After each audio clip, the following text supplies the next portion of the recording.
Hello student, good morning all of you. This is Ravi Pandey and once again welcome to YouTube channel English@Adda by Ravi Pandey. Student आज हम लोग जो topic की बात कर रहे हैं वो बड़ा ही शानदार टॉपिक है। इसे हम कहते हैं सिंटेक्स। क्या कहते हैं स्टूडेंट? हमारा जो टॉपिक का नेम है वो है सिंटेक्स। देखिए सिंटेक्स होता क्या है। सिंटेक्स एक प्रकार का सेंटेंस होता है जो इनकरेक्ट होता है और उसे हम करेक्ट करते हैं। सेंटेंस एक प्रकार का ऐसा सेंटेंस होता है जिसमें एरर डिटेक्शंस पाई जाती हैं, कॉमन एरर्स पाए जाते हैं और ये कॉमन्स जो एरर होते हैं ये डिपेंड होते हैं according to the parts of speech and according to the tenses. ठीक है, टेंस के अकॉर्डिंग एरर पाई जाती हैं, टेंस पार्ट्स ऑफ स्पीच के अकॉर्डिंग एरर पाई जाती है। जैसे नाउन की एरर्स हो गई, प्रोनाउन की एरर्स हो जाए, कंजंक्शंस की एरर हो गई, एडवर्ब की एरर हो गई, एडजेक्टिव की हो गई, वर्ब की हो गई, प्रपोजिशन की हो गई। तो ओवरऑल कुल मिला के ये है कि सिंटेक्स में आपको ओवरऑल पूरा पार्ट्स ऑफ स्पीच पढ़ना पड़ेगा। आर्टिकल से भी क्वेश्चन एरर प्रेडिक्शंस के रूप में बनते हैं। ठीक है, तो ये जो सिंटेक्स का जो टॉपिक है इसमें जो क्वेश्चंस आता है वो इनकरेक्ट होता है और उसे आपको क्या करना होता है स्टूडेंट? करेक्ट करना होता है। मतलब कॉमन एरर पूछा जाता है और उस कॉमन एरर का जो फॉल्ट होता है उसको आपको रिकॉग्नाइज करना है और फिर उसको आप करेक्ट करके लिखिए कि यहाँ पर ये सेंटेंस में इस जगह पर ये प्रॉब्लम है, यहाँ पर ये चीज़ होना चाहिए according to the parts of speech. ठीक है, आर्टिकल्स के अकॉर्डिंग, टेंसेस के अकॉर्डिंग ग्रामेटिकल फॉल्ट दिए जाते हैं। अब आपको वहाँ पर सही करना होता है। तो आप लोग समझ चुके होंगे कि सिंटेक्स का मतलब क्या होता है। सिंटेक्स का मतलब केवल यही होता है कि इनकरेक्ट सेंटेंस हो और उसे हम करेक्ट फॉर्म में लिख दें। ठीक है, तो चलिए हम लोग बात करते हैं सिंटेक्स। ठीक है, और करेक्ट और इनकरेक्ट। इसमें सेंटेंस जो है इनकरेक्ट फॉर्म में यूज़ होता है, मतलब दिया जाता है और इसे हम क्या कहते हैं? करेक्ट सेंटेंस बना देते हैं। इसी को ही हम कॉमन एरर के रूप में मानते हैं। कॉमन एरर, ठीक है, कॉमन एरर के रूप में या एरर डिटेक्शंस के रूप में ये जाना जाता है। तो देखिए इसमें जो हमारा पूरा पार्ट्स ऑफ स्पीच है, टेंसेस है और ये जितने भी हमारे ग्रामेटिकल एरर पूछे जाते हैं इन्हीं टॉपिक से रिलेटेड पूछा जाता है। तो हम लोग बात करते हैं जो हमारा टॉपिक होगा वो related two parts of speech होगा। ठीक है, तो ओवरऑल पहले हम जान लेते हैं पार्ट्स ऑफ स्पीच। ठीक है, जो सिंटेक्स का क्वेश्चन आएगा वो according two parts of speech, according two parts of speech,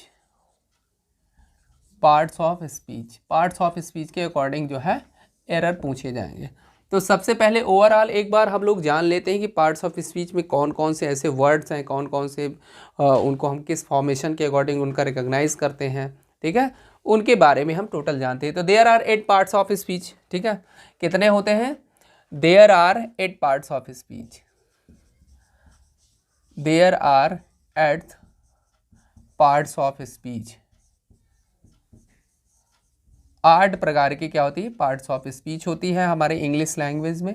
ठीक है, जिसमें से पहला जो हमारा होता है वो होता है नाउन। क्या होता है स्टूडेंट? नाउन से एरर पूछा जाता है। दूसरा होता है हमारा प्रोनाउन। दूसरा हमारा क्या है? प्रोनाउन। तीसरा है हमारा एडजेक्टिव। तीसरा क्या है? एडजेक्टिव। और चौथा जो हमारा है वो है वर्ब। और अगले इधर टॉपिक की बात करें, अगला हमारा जो 5 नंबर है एडवर्ब। अगला जो है हमारा वो है प्रपोजिशन। और 7 की बात करें तो कंजंक्शन। और अगला जो हमारा लास्ट टॉपिक है जो 8वां पार्ट है वो है इंटरजेक्शन। ये हमारे 8 टाइप्स के पार्ट्स ऑफ स्पीच होते हैं। तो noun, pronoun, adjective, verb, adverb, preposition, conjunction और इंटरजेक्शन। पहले इनके बारे में हम इनकी आइडेंटिफिकेशन करते हैं। ठीक है, there are 8 parts of speech और इनकी हम बात करते हैं आइडेंटिफिकेशन की कि हम कैसे पहचाने कि नाउन क्या है, प्रोनाउन क्या है, वर्ब क्या है, एडजेक्टिव क्या है, एडवर्ब क्या है, प्रपोजिशन क्या है, कंजंक्शंस क्या है, इंटरजेक्शंस क्या है। ठीक है, तो इनके बारे में हम आज कि जो हमारी जो क्लास होगी वो केवल और केवल यही पर होगी कि according to the parts of speech we recognise the sentence are given according to the parts of speech. ठीक है, कि हम कैसे पहचाने कि सेंटेंस में जो दिया गया जो वर्ड है वो किस पार्ट्स ऑफ स्पीच के अकॉर्डिंग यूज हुआ है। ठीक है स्टूडेंट, तो पहले हम इस टॉपिक को पूरा अच्छे से रिकवर कर लेते हैं। ठीक है, तो जब ये सारा हमें टॉपिक रिकवर हो जाएगा तो इससे जो एरर डिडक्शंस होगा, जब उसके हम कुछ कॉन्सेप्ट पढ़ेंगे तो वो हमको अच्छे से समझ में आएगा, बहुत ही बेहतर ढंग से समझ में आएगा। तो स्टूडेंट आप लोग इस जमदार शानदार चैनल को सब्सक्राइब कर लीजिए, बेल आइकन का प्रेस जरूर दबा लीजिए, जिससे आपको समय समय पर वीडियोज़ मिलते रहे।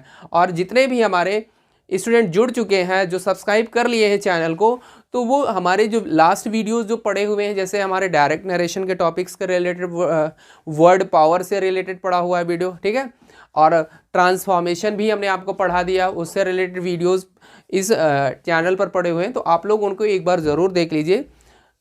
तो चलिए हम लोग बढ़ते हैं। देखिए हमारा जो टॉपिक है, पहला जो वर्ड है वो है आइडेंटिफिकेशन ऑफ नाउन। नाउन का किस प्रकार से हम आइडेंटिफाई करें। ठीक है, देखिए नाउन जो होता है ये नेमस वर्ड से बना हुआ है। किससे बना है स्टूडेंट? नेमस वर्ड से। और नेमस जो वर्ड है ये लैटिन वर्ड है। क्या है? लैटिन वर्ड है। और इसी का जो दूसरा नाम है वो है नेम। वो क्या है? नेम। मतलब नेमस से बना हुआ है। और नेमस का मतलब क्या होता है? नाम। नेमस का मतलब क्या होता है? नेमस का मतलब नेम, और नेम का मतलब क्या होगा? है नाम। ठीक है, तो नाउन का मतलब ये हुआ कि any words that use for name that is called noun. कोई भी वर्ड अगर नाम के लिए यूज किया गया है तो डेफिनेटली वो नाउन होगा। तो नाउन की जो डेफिनेशन हो गई, नाउन इज ओनली नेम। संज्ञा केवल और केवल नाम है, बाकी सब बकवास है। ठीक है, संज्ञा क्या है? केवल और केवल क्या है? नेम है। बस आपको केवल इतना रट्टा मारना है। रट्टा क्या है? इसको दिमाग में बिल्कुल पूरी तरह से फीड कर लीजिए कि नाउन इज ओनली नेम। संज्ञा केवल और केवल नाम है। ठीक है, कोई भी वस्तु होगी तो उसका डेफिनेटली नेम होगा। वो चाहे आप महसूस कर रहे हो, ठीक है, चाहे टच कर रहे हो, चाहे आप उसको इंडिकेट कर रहे हो, कुछ ना मतलब कोई ना कोई नेम तो ज़रूर आपने दिया होगा। ठीक है, जैसे हमने कहा पानी, वाटर। ठीक है, अब वाटर को हम एयर नहीं कह सकते ना, क्योंकि एयर तो आप जानते हैं, जैसे हमने एयर कहा तो आपके दिमाग में आ गया एयर। ठीक है, वाटर कहा तो आपके दिमाग में आ गया पानी। ठीक है, लाइट कहा तो आपके दिमाग में आ गया लाइट। पेन कहा तो आपके दिमाग में आ गया पेन, पेन से लिखते हैं। ठीक है, तो कहने का मतलब ये हुआ कि आपने उस चीज़ का पर्टिकुलर कोई ना कोई नेम तो दिया ही है, और वो जो नेम होता है वही नाउन होता है। वही क्या होता है स्टूडेंट? नाउन होता है। अब नाउन के बहुत सारे फॉर्मेशन हैं। नाउन नंबर, ठीक है, सिंगुलर और प्लरल। ठीक है, नाउन पजेसिव, नाउन जेंडर, ये सारे कॉन्सेप्ट हम लोग पढ़ेंगे। ठीक है, तो ये नाउन हो गया। तो कोई भी नेम होगा तो नाउन होगा। अगला वर्ड है हमारा क्या है? प्रोनाउन। देखिए प्रोनाउन जो होता है, प्रो का मतलब होता है इंस्टेड ऑफ। ठीक है, प्रो का एक मीनिंग होता है, इसका मतलब होता है instead of. Instead of, instead of का मतलब होता है के बदले। इंस्टेड ऑफ का मतलब क्या होता है? के बदले या के बावजूद। ठीक है, या अब देखिए यहाँ पर प्रो और प्लस नाउन, अगर इन दो वर्ड को अलग कर दें, प्रो को अलग कर दें और नाउन को अलग कर दें, तो प्रो का मतलब होता है इंस्टेड ऑफ, और नाउन का मतलब क्या होता है? नेम। तो आपने डेफिनेशन बना लिया ना। देखो वर्ड से ही आपने डेफिनेशन बना लिया कि नाउन के बदले जो भी वर्ड यूज होंगे दैट इज कॉल्ड प्रोनाउन। ठीक है, संज्ञा के बदले जो शब्द प्रयोग होते हैं वो प्रोनाउन कहलाते हैं। A pronoun is a word which use in place of noun that is called pronoun. ठीक है, इसमें जैसे ही, सी, इट, ठीक है, ही, सी, इट और आई, वी, दे, यू। ठीक है, ये सारे वर्ड्स किसको रिप्रेजेंट कर रहे हैं? प्रोनाउन को रिप्रेजेंट कर रहे हैं। किसको रिप्रेजेंट कर रहे हैं स्टूडेंट? प्रोनाउन को। अब देखिए ये इसके जो फॉर्मेशन होते हैं वो होते हैं फर्स्ट पर्सन, सेकंड पर्सन और थर्ड पर्सन के अकॉर्डिंग यूज होते हैं। तो उनको हम जब ये टॉपिक कवर करेंगे तो उसमें बताएंगे। तो केवल और केवल आपको ये आइडेंटिफाई करना है कि प्रोनाउन है क्या। तो आप समझ चुके होंगे कि प्रोनाउन है क्या। नाउन, ठीक है, in place of noun any words use that is called pronoun. कोई भी शब्द अगर संज्ञा के स्थान पर प्रयोग हो रहा है तो वो क्या कहलाएगा स्टूडेंट? प्रोनाउन कहलाएगा। ठीक है, अगला जो हमारा वर्ड है वो है एडजेक्टिव। अगला वर्ड क्या है हमारा? एडजेक्टिव। एडजेक्टिव का मतलब होता है विशेषण। हिंदी में इसे क्या कहते हैं? विशेषण, या इसे ये भी कह सकते हैं विशेषता बतलाने वाला। अब विशेषता किसकी बतलाएगा? विशेषता नाउन की बतलाएगा या प्रोनाउन की, ठीक है, संज्ञा या सर्वनाम की। तो if any words used before noun और प्रोनाउन आर क्वालिफाई और modify any words that is called adjective. यदि कोई शब्द जो है संज्ञा सर्वनाम के पहले प्रयोग होता है और प्रयोग होने के बाद उसकी विशेषता बतलाए, उसको मॉडिफाई करे, उसको क्वालिफाई करे, दैट इज कॉल्ड एडजेक्टिव। वो क्या कहलाता है? एडजेक्टिव कहलाता है, ठीक है। तो an adjective is a word which used before noun और प्रोनाउन एंड मॉडिफाई और qualify any words, that is called adjective. जैसे यहाँ पर फॉर एग्जाम्पल ब्यूटीफुल, ब्यूटीफुल, ठीक है, ब्यूटीफुल हो गया, ठीक है, पुअर हो गया, पुअर हो गया, ठीक है, हैंडसम हो गया, हैंडसम हो गया, ब्लाइंड हो गया, ठीक है। ये सारे वर्ड्स किसके रूप में रिप्रेजेंट हो रहा है? एडजेक्टिव के रूप में, ठीक है। तो जैसे हमने कहा यू आर गुड बॉय, तो गुड क्या है? एडजेक्टिव है। और बॉय क्या है? जैसे हमने लिखा you are good boy, you are good boy. अब देखिए यहाँ पर बॉय क्या है? नाउन है, और नाउन के बिफोर आया है और बिफोर आकर के इसको क्वालिफाई कर रहा है, इसकी विशेषता बतला रहा है कि तुम एक लड़के हो, लेकिन कैसे लड़के हो? अच्छे लड़के हो, तुम एक अच्छे लड़के हो। तो अच्छे लड़के क्या रिप्रेजेंट कर रहा है? एडजेक्टिव, ठीक है। तो नाउन और प्रोनाउन के बिफोर यूज होगा और उसको क्वालिफाई करेगा। अगला जो हमारा वर्ड है वर्ब। देखिए वर्ब जो होता है बड़ा ही लेंदी चैप्टर है, इसमें आपको दो प्रकार के, एक बेसिक कॉन्सेप्ट के अकॉर्डिंग वर्ब पढ़ाएंगे, एक स्टैंडर्ड फॉर्म का वर्ब पढ़ाएंगे, ठीक है। तो ये वर्ब का जो टॉपिक है, क्योंकि कोई भी सेंटेंस के निर्माण में सबसे जो अहम चीज़ होती है वो वर्ब ही होती है, ठीक है। सब्जेक्ट ऑब्जेक्ट तो होता ही है, लेकिन उसके साथ वर्ब का आना सबसे बड़ी बात है, क्योंकि वर्ब का जो कॉन्सेप्ट है, वर्ब का जो फॉर्मेशन है वो बहुत लेंदी है, फिर भी हम इसको अच्छे से रिकवर करेंगे, ठीक है। तो वर्ब का मतलब होता है action word is called verb. आपने सुना होगा action word is called verb. क्या इतना कहना ये सही है? नहीं। देखिए एक्शन वर्ड तो हम केवल ये जानते हैं वर्ब का फॉर्मेशन रिप्रेजेंट करता है, लेकिन इससे पूरी वर्ब की डेफिनेशन नहीं कवर हो रही, क्योंकि वर्ब जो है केवल एक्शन को रिप्रेजेंट नहीं करता। वर्ब जो है एक्शन को भी रिप्रेजेंट करता है, स्टेट्स को भी रिप्रेजेंट करता है, ठीक है, और एग्जिस्टेंस को भी रिप्रेजेंट करता है। तो verb is a word which tells about some action, state, existence of any persons or thing, that is called verb. Verb क्या है? क्रिया क्या है? किसी भी क्रियाकलाप के रूप में यूज होता है, जैसे पढ़ना। हिंदी के अकॉर्डिंग अगर किसी भी शब्द में ना जुड़े लास्ट में तो वो वर्ब कहलाती है ना। आपने ऐसा पढ़ा होगा हिंदी में, जैसे पढ़ना, खेलना, सोना, गाना, नाचना, बैठना, उठना, ये हिंदी के अकॉर्डिंग आपने लर्न किया। अब इसको हम एक्शन से जोड़ दें, जैसे हमने कहा कि वर्क, ठीक है, जैसे हमने कहा डू का मतलब होता है करना, राइट लिखना, प्ले खेलना, रीड पढ़ना, स्लीप सोना, ये सारी क्या है? वर्ब है, ठीक है। तो ये एक्शन वर्ड हो गया, लेकिन कुछ जगह पर स्टेट भी को रिप्रेजेंट करती है। जैसे हमने कहा आई एम ए टीचर, मैं एक टीचर हूँ, कोई एक्शन हुआ क्या? No any action, but this sentence represent states. यह सेंटेंस किसको रिप्रेजेंट कर रहा है? स्टेट को रिप्रेजेंट कर रहा है, आपके दशा को बता रहा है। You are student, I am a teacher, you are lawyer, I am engineer, you are doctor. ये सारे किसके लिए यूज हो रहे हैं? स्टेट को रिप्रेजेंट कर रहे हैं, ठीक है। और एक होता है एग्जिस्टेंस, ठीक है।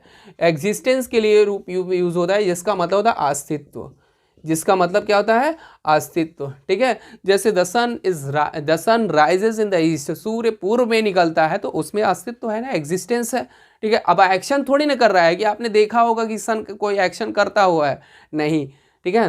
द अर्थ राउंड्स, ठीक है, अराउंड द सन, पृथ्वी सूर्य का चक्कर लगाती है। तो ये जो जितने वर्ड्स हैं ये किसके रूप में यूज हो रहा है? एग्जिस्टेंस। तो आप समझ चुके होंगे कि वर्ब एक्शन के सिवाय स्टेट को भी रिप्रेजेंट करता है और एग्जिस्टेंस को भी रिप्रेजेंट करता है, ठीक है स्टूडेंट। तो ये होता है वर्ब, ठीक है। तो ये वर्ब की आइडेंटिफिकेशन हो गई। अगला जो हमारा टॉपिक है वो है एडवर्ब। एडवर्ब को हिंदी में हम क्रिया विशेषण कहते हैं। क्या कहते हैं? क्रिया विशेषण, ठीक है। क्या कहते हैं स्टूडेंट? क्रिया विशेषण। अब देखिए इसके नाम पर आप लोग मत जाइए, क्योंकि आप समझ गए होंगे कि विशेषण का मतलब विशेषता बतलाना और क्रिया का मतलब क्रिया की विशेषता बतलाना। तो केवल इसके नाम पर मत जाइए। दिखने में लगता है क्रिया की ही विशेषता बतलाएगा, लेकिन नहीं, ये अदर वर्ड की भी विशेषता बतलाता है। आप केवल इसके नाम पर मत जाइए कि एडवर्ब लिखा है वर्ब की विशेषता बतलाएगा, नहीं, ये जितने भी लगभग according to the parts of speech, सारे पार्ट्स ऑफ स्पीच की वॉट लगाता है ये, ठीक है। एडवर्ब क्या करता है, पूरे पार्ट्स ऑफ स्पीच की वॉट लगाता है। ये दिखने में लग रहा है एडवर्ब कि वर्ब की ही वॉट लगाएगा, लेकिन नहीं, इसको हम जो है, जैसे एडवर्ब जो होता है ये वर्ब की तो वॉट लगाता है, ठीक है, वर्ब के साथ प्रेपोजिशन की भी वॉट लगाता है, ठीक है, प्रपोजिशन के साथ कंजंक्शन की भी वॉट लगाता है, कंजंक्शंस के साथ एडजेक्टिव की भी वॉट लगाता है, ठीक है, एडजेक्टिव के बाद एन अदर एडवर्ब अपनी खुद वॉट लगाता है, मतलब दूसरे एडवर्ब की वॉट लगाता है, और किसकी, एक सेंटेंस की वॉट लगाता है। अब बताइए, सेंटेंस में डेफिनेटली सब्जेक्ट तो होगा ही, कोई सेंटेंस का निर्माण होगा तो सब्जेक्ट से होगा, तो सब्जेक्ट का भी ये वॉट लगा सकता है। मतलब इनडायरेक्टली देखा जाए तो नाउन और प्रोनाउन की भी विशेषता बताता है एडवर्ब। जैसे हमने कहा scarcely, for example, scarcely you win the match, ठीक है, एक एग्जाम्पल लिया, scarcely you win the match, ठीक है, मुश्किल से तुमने मैच जीता, ठीक है, मुश्किल से तुमने मैच जीता है, ठीक है। अब यहाँ पर देखिए स्कैर्सली लिखा है, स्कैर्सली के बाद कॉमा लिखा है, यहाँ पर स्कैर्सली क्या है, एडवर्ब है। अब ये पूरे एक सेंटेंस की विशेषता बतला रहा है, तो सेंटेंस में डेफिनेटली यू है, यू क्या सब्जेक्ट। तो देखा जाए तो एडवर्ब जो होता है ये पूरे पार्ट्स ऑफ स्पीच की विशेषता बताता है। हाँ, डायरेक्ट नहीं बताता, जैसे यहाँ पर एडजेक्टिव है डायरेक्ट बता रहा है, ठीक है, लेकिन अगर सेंटेंस के अकॉर्डिंग देखो तो सेंटेंस के अकॉर्डिंग दिख रहा है, इनडायरेक्टली व्हाट लगा रहा है ना, तो ये होता है एडवर्ब। इसके बाद अगला जो हमारा वर्ड है प्रेपोजिशन, ठीक है। देखिए इसको हम अलग अलग कर दें, प्री प्लस पोजीशन, दो पार्टों में डिवाइड करें, प्री और प्लस पोजीशन। प्री का मतलब पहले, बिफोर, प्री का मतलब क्या होता है, बिफोर, ठीक है, और पोजीशन का मतलब होता है स्थिति।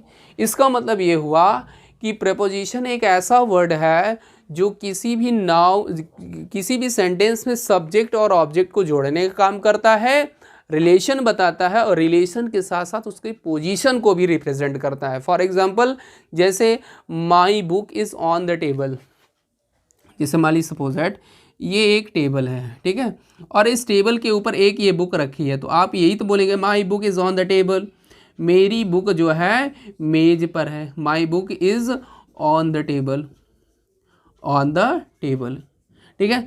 तो देखिए बुक और टेबल के बीच में रिलेशन दिखा रहा है ना, और रिलेशन के साथ साथ उसके पोजीशन को भी रिप्रेजेंट कर रहा है, और जो पोजीशन को रिप्रेजेंट करता है इसी को कहते हैं प्रेपोजिशन। इसी क्या कहते हैं स्टूडेंट, प्रेपोजिशन। तो प्रेपोजिशन का मतलब ये हुआ, a preposition is a word which relation subject और object to show the position, ठीक है। प्रेपोजिशन एक ऐसा वर्ड है जो सब्जेक्ट और ऑब्जेक्ट के बीच में रिलेशन को तो रिप्रेजेंट करता है, लेकिन उसके साथ पोजीशन को भी दिखाता है। पोजीशन का मतलब स्थिति, ठीक है। तो ये होता है प्रेपोजिशन। अगला जो वर्ड है कंजंक्शन। अगला वर्ड क्या है, कंजंक्शन। देखिए यहाँ पर कंजंक्शन को अगर हम समझे, यहाँ पर हम लिख रहे हैं कंजंक्शन जो वर्ड बना है कन प्लस जंक्शन से बना है, ठीक है, कन और जंक्शन ये दो वर्ड से मिलकर के बना है। देखिए कंजंक्शन, कन का मतलब होता है कनेक्शन, कन का मतलब क्या होता है, कनेक्शन, और कनेक्शन का मतलब होता है जुड़ना, कनेक्शन का मतलब क्या होता है, जुड़ना, और जंक्शन का मतलब होता है more than one, more than one, ठीक है। आप लोगों ने सुना होगा जैसे प्रयागराज जंक्शन, ठीक है, इटावा जंक्शन, ये ऐसे आपने सुना होगा ना। तो ये जंक्शन जो होता है इसका मतलब क्या होता है, मोर देन वन। देखिए दो तीन वर्ड हैं, आप लोग जान लीजिए। आपने स्टेशन के बारे में सुना होगा, कहीं कहीं पर हाल्ट लिखा रहता है, ठीक है, कि ट्रेन हाल्ट पर आ गई है, जैसे हाजीपुर हाल्ट, ठीक है। और एक वर्ड है जंक्शन, ठीक है, एक वर्ड क्या है, जंक्शन, और एक जो वर्ड है वो है स्टेशन, स्टेशन, ठीक है, एक वर्ड है स्टेशन। ये तीन वर्ड हैं, इनके बारे में आप डिफरेंट जान लिए, ये कहाँ कहाँ पर किसके लिए यूज़ होते हैं। जैसे हाल्ट, हाल्ट का मतलब होता है ठहराव, हाल्ट का मतलब क्या होता है, ठहराव, ठहराव का मतलब होता है रुकना। जैसे मान लीजिए सपोज दैट कोई गाड़ी बहुत दूर से आ रही है, ट्रेन जैसे मान लीजिए कन्याकुमारी से आ रही है, ठीक है, तो कन्याकुमारी से जब आ रही है तो इसको मान लीजिए प्रयागराज जंक्शन आना है, कहाँ आना है, प्रयागराज जंक्शन आना है, तो इसके लिए बिफोर एक हाल्ट बनाया जाता है कि वहाँ पर गाड़ी आकर थोड़ी देर रुके। मान लीजिए सपोज वहाँ से क्या कहते हैं कन्याकुमारी से ट्रेन आई, ठीक है, अब वो जो है बिफोर आ गई, क्या आ गई, बिफोर आ गई, तो बिफोर आने के लिए उसको एक स्टेशन पीछे थोड़ी देर ठहराव इसलिए दिया जाता है कि वो अपने टाइम पर जो है प्लेटफॉर्म पर आए, तो उसे बोलते हैं हाल्ट। हाल्ट का मतलब होता है ठहराव, ठीक है। जंक्शन का मतलब होता है, जंक्शन का मतलब अभी मैंने बताया मोर देन वन। मान लीजिए सपोज कोई ट्रेन जो है इस डायरेक्शन से आई, यहाँ पर ऐसे समझिए, मान लीजिए सपोज दैट ये जंक्शन है, ठीक है, ये क्या है, जंक्शन है। अब ये ट्रेन जो है इस डायरेक्शन से आई और डायरेक्शन से आने के बाद क्या हुई, इस डायरेक्शन में चली गई, या सीधे चली गई यहाँ पर आकर के रुकी, और या तो यहाँ चली गई, या कभी कभी होता है ट्रेन फिर रिवर्स होकर के वापस जाती है।